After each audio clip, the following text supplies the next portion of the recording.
Hi, I'm Ian Plant. I'm in the middle of a 3-week photo trip. I just spent a week in Hawaii photographing lava, and now I'm doing 2 weeks in Malaysian Borneo and Indonesian Sumatra, hiking through the rainforest jungles looking for orangutans. So it's important to have a lightweight and versatile lens with you when you're shooting in such circumstances. Also, I've been working in low light a lot. In Hawaii, sometimes I was photographing the lava at night, and I was doing it handheld from a boat that was moving up and down in the ocean.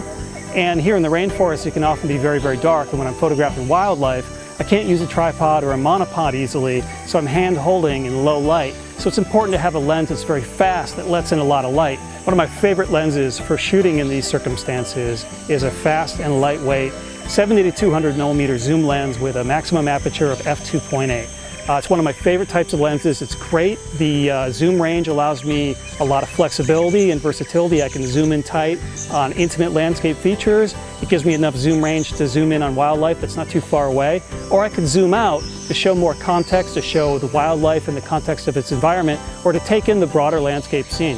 This is the lens I reach for when I'm looking to make a tight portrait of a nearby wildlife subject, or I want to make an intimate landscape photo.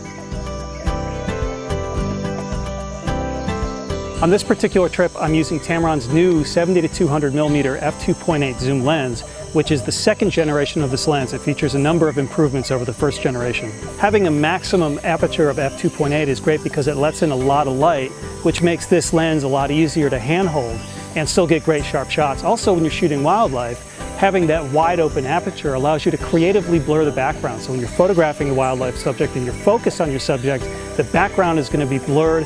You're not going to see a lot of detail there. You're going to focus all the attention on your wildlife subject. One of my favorite techniques with this lens is to photograph a wildlife subject through a screen of leaves. So what I do is I get really close to some colorful leaves and I find a gap in the leaves, and then I frame a shot with my wildlife subject positioned in the middle of the gap, and I focus on my wildlife subject.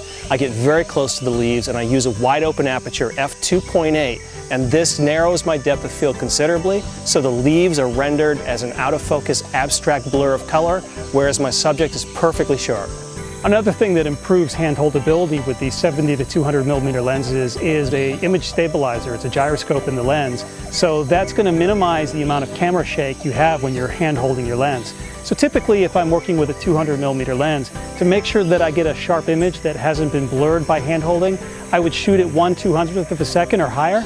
But with image stabilization, I can shoot at shutter speeds that are lower than that and still get a really sharp image. Working here on the lava field is a great place for me to have a 70 to 200 millimeter zoom.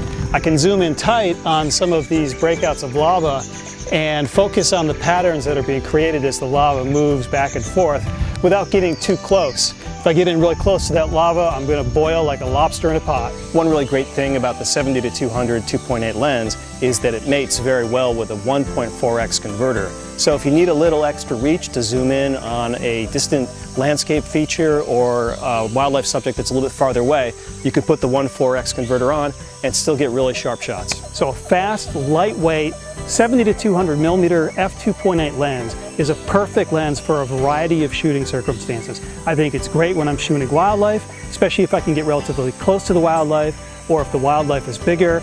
And it's great that I have the option to zoom out to 70 millimeter to show more of the environment around the animal. This is also my go-to lens whenever I've got a handhold in low light. So when it's dark, whether I'm shooting landscape or wildlife, I can use that wide open f2.8 aperture, let in a lot of light, rely on the vibration control, and I can get sharp shots even in low light.